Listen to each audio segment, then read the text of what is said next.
G'day, it's come to that time where I can't deal with my switches not working anymore. I've decided to open the back, and I was hoping it was going to be an issue that has been discussed before over the years, but it is not.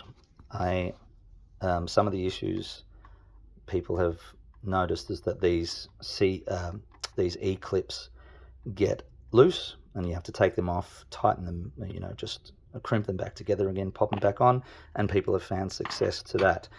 My issue is not that, because I can see all the clips are good. I've even taken them off and done that and put them back on, and that is not an issue.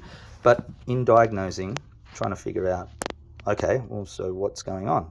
I have dismantled things, I've looked at things, and I've noticed that when you hit on the right hand side of your switch, you've obviously hopefully got toppers, some sort of toppers on your switches on the other side.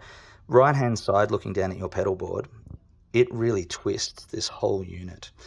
They know that this is a dumb anchoring system, and they've put this tiny bit of plastic to compensate for that, and it does nothing. It just bends out of the way. So, trying to be concise,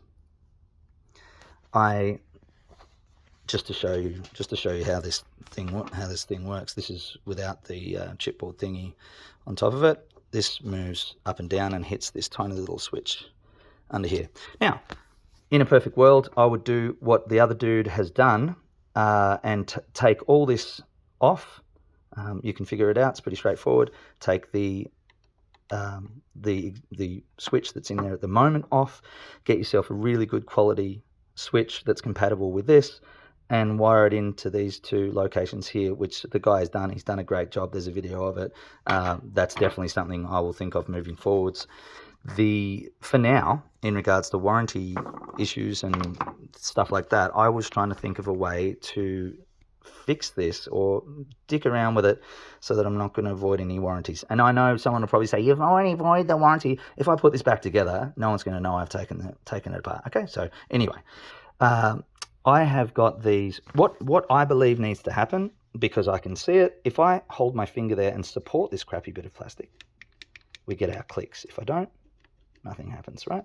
So I've made these tiny little blocks out of wood. I have got a guesstimate measurement on this is angled, and we're going to use this as the flat reference.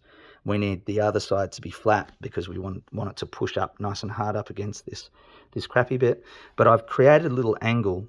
I've measured it roughly, and then I've brought it over to my one of my guitar leveling beams that I've got. All that is anything flat with a little bit of sandpaper on it will work. MDF, this sort of bench or anything is fine. It doesn't have to be. We're not working on frets. We're just taking some material off. So this has to be snug. And like I said, there is an angle to this. So measure that, get close to it. This has to be snug, and push that as hard as you can in there. Keep sanding it until it's really snug. And if you go too far, maybe try it on one of the other ones down the board. See if it's snug in there. Now that's really snug. These two are really snug, and they're not moving anywhere.